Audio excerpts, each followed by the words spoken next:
Oke, good. Good. Halo, Seperti, selamat. seperti biasa, Ci, tetap terlihat sangat Hmm, cantik ya. Nadine juga cantik banget. Terima kasih. Oke, Ci, sebelum kita melanjutkan ke pertanyaan lebih dalam tentang indeks harga saham gabungan nih, kita mau tahu dulu dong bagaimana proyeksi pergerakan indeks harga saham gabungan di seminggu pertama nanti, seminggu ke depan. oke. Sebenarnya kalau kita flashback ya, untuk di minggu ini memang lumayan bisa dibilang masih ada potensi investor itu cenderung wait and see gitu, karena kita ketahui juga kondisinya saat ini yang sedang ditunggu-tunggu adalah FOMC meetings dan juga rapat Dewan Gubernur dari Bank Indonesia gitu.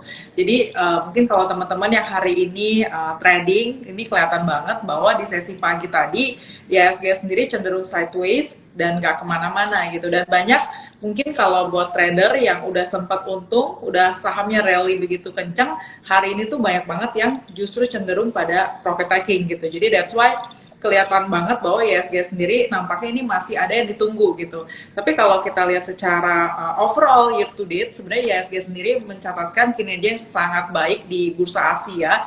Begitupun kalau misalnya kita lihat di Wall Street sendiri, kondisi di mana bursa global sempat kemarin ada tekanan, justru ISG sendiri ini ibaratnya nggak ngikutin kondisi global yang cenderung merahnya lumayan dalam, tapi ISG sendiri bisa dibilang mampu berdiri sendiri gitu. Kenapa? Mungkin ada beberapa faktor yang bisa kita bilang ini menjadi penopang IHSG bisa tetap stay, dalam arti melemahnya nggak sesignifikan bursa Wall Street gitu, walaupun ya pasti ada tekanan jual juga dari investor kita di dalam negeri seperti itu.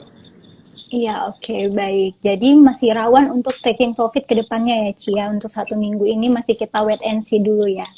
Nah, Ci, Betul sekali. minggu lalu itu indeks harga saham gabungan kan menyentuh all time high ya. Nah, sebenarnya faktor-faktor apa saja sih yang mempengaruhinya? Apa memang sudah waktunya nih indeks harga saham gabungan untuk menyentuh level tertingginya? Kalau kita lihat secara keseluruhan, IHSG sendiri sebetulnya dalam kondisi domestik kita, makroekonomi kita ini dalam kondisi yang sangat baik ya. Kenapa? Belum lama juga ada data yang dirilis mengenai trade balance, di mana trade balance di Indonesia ini lumayan surplus, yakni sekitar 5,76 miliar US dollar. Dan kita lihat secara pertumbuhan month of month dan juga year on year ini lumayan signifikan gitu untuk trade balance kita. Dan di sisi lain juga terlihat sekali bahwa capital inflow yang masuk selama 1 bulan ini juga lumayan signifikan ya, sekitar 12,4 triliun. Artinya kita lihat masih banyak capital inflow yang mengalir ke Indonesia, dan dianggap Indonesia ini menjadi salah satu negara yang memang layak untuk diinvestasikan gitu, dan tercermin dari kondisi makroekonominya juga yang cenderung relatif bagus gitu. Dan di sisi lain juga kita perhatiin untuk kondisi dari dalam negeri yang mungkin bisa dicermati inflation rate kita ya, walaupun di beberapa negara termasuk bursa Wall Street inflation rate ini menjadi salah satu concern bagi investor, tapi nyatanya untuk Indonesia sendiri meski ada kenaikan, kita tahu kenaikan harga BBM yang tentunya juga ini akan berdampak buat inflation data ekonomi kita, tapi nampaknya juga ini sudah di pricing juga oleh market gitu. Makanya mungkin ada pertanyaan juga, kok kenaikan harga BBM yang lumayan ini, tapi juga kok di market kayaknya market nggak begitu merespon negatif gitu. Kita lihat ini lebih ke arah investor sudah mempricing kondisi tersebut, namun di sisi lain juga ada banyak faktor positive catalyst yang justru lebih men-trigger IHSG sendiri cenderungannya ada berada di zona yang positif dan bahkan menyentuh all time high. Dan di sisi lain juga aku cermatin dengan kondisi harga komoditas kita, di mana kita tahu juga ya bahwa Indonesia sendiri kan kaya sekali dengan komoditas seperti batu bara, nikel, CPO, dan dengan kondisi global punya coal price yang mengalami kenaikan, tentunya ini juga diuntungkan juga dari kondisi batu bara companies, yang mana masih banyak ya companies punya batu bara yang mencatatkan kinerja yang luar biasa positif gitu sampai di second Q kemarin gitu. Dan kita masih akan tunggu juga nanti di third Q dan fourth Q gimana kinerjanya seperti itu. Tapi apa ada kemungkinan untuk batu bara ini tetap terus manggung sampai akhir tahun ini, Ci, atau bagaimana? Kalau aku lihat untuk batu bara nampaknya masih akan manggung ya sampai akhir tahun. Kenapa? karena satu adanya demand yang lumayan signifikan itu dari negara-negara lain, justru bukan dari Indonesia sendiri. Itu karena nanti kita akan menghadapi dari Europe sendiri winter season yang biasanya nanti akan berlangsung di bulan Desember. Dan secara historical, company-company yang bergerak di sektor batu bara ini juga akan ibaratnya terkena imbas positif dengan kondisi tersebut. Dan di sisi lain kita tahu juga adanya Russia coal export ban juga membuat global coal price ini masih cenderung ada potensi mengalami kenaikan seperti itu. Oke, baik. Kalau udah Windrest ini sebenarnya agak-agak ditunggu-tunggu sama para trader ini ya, karena itu kesempatan salah satu ada yang nyerok atau mungkin ada yang taking profit seperti itu ya, Ci. Nah, Ci, Ya. tidak berselang lama nih setelah all time high, akhir pekan lalu juga indeks harga saham gabungan ditutup mengalami koreksi ya. Semua sektor pun juga mengalami penurunan. Apakah rilis data inflasi Amerika Serikat ternyata masih tinggi juga mempengaruhinya?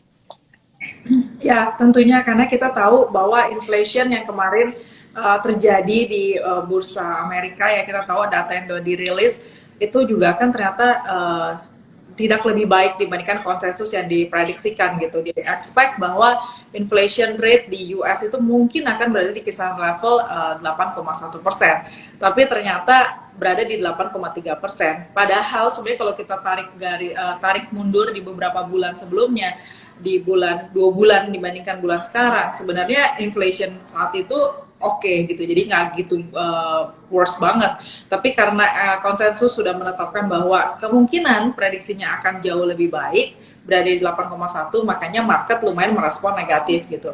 Dan untuk Indonesia sendiri ini lumayan terkena dampak juga ya, karena kita muncul adanya asumsi bahwa kemungkinan besar nanti FOMC meeting yang akan berlangsung tanggal 20 hingga 21 September ini memungkinkan The Fed ini akan secara agresif menaikkan suku bunga gitu, dan mungkin suku bunganya mungkin di atas ekspektasi juga oleh para investor gitu. Itu yang dikhawatirkan gitu, karena memungkinkan juga yang tadinya mungkin capital inflow berlangsung di beberapa emerging market termasuk Indonesia mungkin akan ada pengurangan ya, dalam arti mungkin akan ada outflow juga gitu kalau memang suku bunga yang dinaikkan ini di atas ekspektasi. Jadi inilah hal yang ditunggu-tunggu juga sih di pekan ini yang membuat IHSG sendiri ada kecenderungan kemarin udah menyentuh level all time high tapi kembali terkoreksi gitu. Dan sebenarnya nggak cuma Indonesia sih, kalau aku perhatiin bursa Asia lainnya justru lebih cenderung kebakaran juga gitu ya, bahkan banyak yang lebih tercatat melemah yang lumayan signifikan dibandingkan IHSG kita. Baik. Nah, Ci, tadi menurut keputusan The Fed ya, kalau misalnya suku bunga kembali dinaikkan gitu, apa sih pengaruhnya terhadap indeks harga saham gabungan kita? Ataupun emiten-emiten apa saja yang patut kita pantau ketika menjelang The Fed menaikkan suku bunga tersebut? Ya, untuk nanti suku bunga yang akan mengalami kenaikan, sebenarnya ini secara overall ini pasti akan terkena dampaknya juga ya. Mungkin karena kita lihat, karena tentunya beberapa sektor ini mungkin ada yang bisa dibilang ada diuntungkan, justru di sisi lain ada yang justru dirugikan dan lain sebagainya. Tapi mungkin yang bisa kita cermati adalah sektor keuangan, sektor banking. Ini bisa jadi watchlist juga buat para investor. Nanti ketika suku bunga dinaikkan, nanti gimana efek yang akan terjadi, kemungkinan besar ini akan langsung kerasa efeknya di beberapa saham perbankan gitu. Dan di sisi lain juga untuk sektor properti gitu ya, mungkin kita langsung berasumsi bahwa nanti lending rate naik, otomatis ketika kita mau membeli properti kemungkinan kan menjadi satu concern juga gitu ya, dengan lending rate yang mengalami kenaikan gitu. Mungkin itu dua sektor yang mungkin akan langsung berasa sih efeknya seperti itu. Oke, baik. Jadi untuk sementara ini kita wait and see dulu untuk dua sektor tersebut ya, Ci ya. Nah, Ci, akhir pekan lalu kan sektor keuangan itu juga sempat merosot hingga 1,88%. Bagaimana prediksi pergerakan saham-sahamnya untuk pekan ini, Ci? Sebenarnya kalau kita lihat secara keseluruhan sektor keuangan sendiri justru menarik karena beberapa saham big banks kalau kita perhatiin itu ada justru mengalami penguatan signifikan ya, kalau kita boleh mention salah satunya BCA seperti itu. Dan mungkin dengan kondisi nanti untuk Fed rate yang akan diumumkan dalam waktu dekat kan ini akan nanti mengekor juga kondisi rapat Dewan Gubernur, apakah BI rate ini akan dinaikkan atau enggak gitu. Tapi di sisi lain kalau untuk sektor keuangan mungkin ini akan nanti kita lihat ya, karena beberapa saham dari perbankan juga udah lumayan naiknya signifikan seperti itu, dan nanti mungkin akan ada sedikit koreksi ya ketika nanti BI rate akan naikkan seperti itu karena mengikuti kondisi Fed rate sendiri. Tapi di sisi lain kalau kita perhatiin untuk jangka long term harusnya sampai Desember sih kondisi dari sektor perbankan sendiri sih harusnya dalam keadaan kondisi yang baik-baik aja sih untuk big banks khususnya. Oke, jadi kalau untuk Big Ben seharusnya sampai akhir tahun ini masih baik-baik saja untuk pergerakannya ya, Ci. Nah, Betul sekali. Ci, kalau misalnya tadi pergerakan emiten keuangan ya, dan bagaimana pergerakan saham dari sektor energi, konstruksi ataupun properti, apakah saham-saham bisa dicermati? Ya, untuk konstruksi kita lihat sebenarnya konstruksi sendiri masih cenderung ini masih menunggu sentimen ya beberapa sentimen karena konstruksi bentar lagi juga kan ada ini ya sentimen dengan adanya tahap pembangunan ibu kota negara ya ibu kota negara yang diumumkan oleh Kementerian PUPR. Nah tentunya ini setidaknya beberapa dari BUMN karya yang kita tahu tentunya akan mendapatkan kontrak ataupun proyek dari mega proyek tersebut yang sudah di announce dari government gitu. Mungkin di antara kita ketahui ada WSKT, terus ada PTPP, ada Wika, ada ADI. Tinggal kita lihat aja sih kira-kira porsi yang paling besar yang mendapatkan kontrak ini yang mana gitu ya. Tapi secara di sisi lain juga kalau kita perhatiin harusnya ini akan berdampak positif karena ketika ekonomi sudah mengalami recovery dan tentunya ini kan proyek yang memang udah ditetapin lumayan cukup lama sebenarnya ya udah sering di apa ya udah sering ya di announce lah gitu dari government memang ini tuh wacananya akan ke sana gitu dan kalau memang bisa tereksekusi dengan baik harusnya ini menjadi sentimen positif untuk construction company seperti itu. Oke, Dan baik. kita Jadi, lihat juga secara harga sahamnya juga lumayan udah sideways juga kan udah cukup lama. Jadi harusnya sih ini bisa jadi sentimen yang cukup bagus kalau ini memang kembali lagi tereksekusi dengan baik gitu. Dan kita masih tunggu juga kira-kira progresnya ini seperti apa gitu. oke, baik. Soalnya termasuk saya nih, Cia, ada mengkoleksi salah satu saham konstruksi dan lagi ditunggu-tunggu juga ini momennya. Oke, nanti kalau ya sesuai harusnya sih bisa ini ya bisa ke reflect gitu ke harga sahamnya gitu. Iya, siap, baik. Nah, Ci, sedang ramai nih soal kendaraan listrik. Bagaimana potensi cuan saham-saham emiten-emiten yang terkait seperti DRMA ataupun Adaro? Untuk DRMA ya, kalau kita lihat untuk electric vehicle ini memang setuju banget, ini lagi hype banget, lagi hits banget gitu. Karena kita tahu sebenarnya nggak cuma Indonesia, tapi beberapa negara tetangga kayak Thailand, kayak Malaysia gitu ya, semua juga mulai ke arah sana gitu. Jangan sampai Indonesia juga kan ketinggalan gitu. Dan kalau aku lihat sih untuk beberapa company-nya mungkin kayak DRMA itu juga lumayan menarik ya, karena untuk DRMA kemarin ada acara juga yang yang kemarin Gaikindo ya event penjualan mobil itu kan lumayan meningkat signifikan ya untuk penjualan mobil yang khususnya electric vehicle gitu banyak orang yang udah mulai interest gitu terkait dengan electric vehicle dan tentunya kita lihat ini menjadi potensi yang sangat besar juga ya untuk company-company yang memang cenderung arahnya nanti akan ekspansi ke arah electric vehicle gitu dari sisi profitability-nya tentunya nanti akan kelihatan juga ya kalau misalnya memang unit bisnisnya ini akan mengarah ke electric vehicle. Nah tapi kalau untuk Adaro tadi pertanyaannya kalau Adaro sendiri kita lihat dari sisi kondisi kontribusi bisnisnya yang memang bergerak di sektor coal dan memang secara demand ini memang masih cukup besar dan juga akan menghadapi winter season kembali lagi di Desember. Aku sendiri sih masih believe bahwa Adaro sendiri ini akan mencatatkan kinerja yang positif. Karena di second Q kemarin juga bagus, harusnya di third Q, apalagi di fourth Q, harusnya sih nanti cenderung akan positif untuk kinerjanya, bahkan lebih baik ya dibandingkan tahun sebelumnya. Oke, baik. Jadi untuk menjelang winter season nanti, mudah-mudahan soal emiten-emiten yang seperti DRMA ataupun Adaro cenderung positif ya, Ci ya. Nah, Betul, Ci, aku mau ngingetin dulu nih sobat investor yang ingin bertanya boleh langsung ketik di kolom komentar mumpung ada Ci Zabrina nanti akan kita tanyakan ya. Nah, Ci, sebenarnya hari ini cukup menarik ya, Ci. Indeks harga saham gabungan itu kan tidak kemana-mana dari awal pembukaan tadi ya. Tapi kebanyakan hampir 75% emiten-emiten itu mengalami pelemahan. Salah satu penyebabnya itu apa, Ci? Untuk hari ini, kalau hari ini kita lihat memang IHSG sendiri yang tadi aku sempat mention di awal bahwa secara keseluruhan memang cenderung wait and see gitu ya. Jadi masih banyak hal yang ditunggu-tunggu lah, terutama Fed rate ini yang akan terjadi yang berlangsung di pekan ini gitu.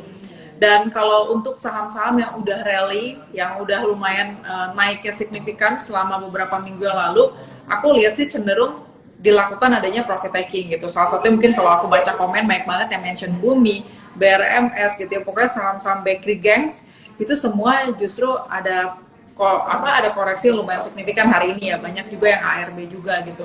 Dan kalau kita pantau beberapa waktu lalu kan ini naiknya juga udah lumayan signifikan ya. That's why hari ini cenderung dimanfaatkan untuk adanya aksi profit taking gitu. Salah satunya Bumi, BRMS yang tadi sempat kayak Bumi sebenarnya di awal sesi tadi kan lumayan koreksinya nggak sedalam langsung ARB gitu ya. Kita expect mungkin masih ditahan gitu ya. Tapi ternyata di penutupan sesi pertama Bumi justru ARB gitu, bahkan overnya lumayan tebal juga gitu. Dan kita masih tunggu juga ya untuk level-level technical, mungkin nanti Bumi sendiri akan terkoreksi, mungkin ada beberapa support yang akan diuji juga. Sekarang tadi kita lihat di 160-an, tadi sempat udah ARB, tadi tepatnya di 166 ya kalau nggak salah. Kita lihat mungkin nanti akan kita tunggu juga beberapa level support yang akan diuji juga ya oleh Bumi, seperti itu. Untuk 168, untuk ARB-nya Bumi hari ini. Jadi kita lihat juga nanti di level 150-an, mungkin kita bisa perhatiin lagi juga ya untuk Bumi. Mungkin kalau misalnya ada potensi untuk bisa nanti kembali lagi rebound, ya ini mungkin menarik juga ya untuk trader gitu. Karena kan kita masih tunggu juga nih ada sentimen-sentimen apa nih yang mungkin bisa menghiasi kinerja dari Bumi gitu. Dan kalau kita lihat dari subsidiary-nya, BRMS juga hari ini ikutan koreksi, bahkan ARB juga, tapi nggak cuman ini juga sih, ada beberapa saham lainnya juga ini cenderung beberapa juga memang koreksi lumayan gitu ya. Beberapa yang mungkin kemarin lagi ramai hype juga kayak Cars, hari ini Cars juga ARB gitu, dan juga beberapa saham mungkin yang baru aja IPO juga beberapa di antaranya juga ada ARB juga gitu.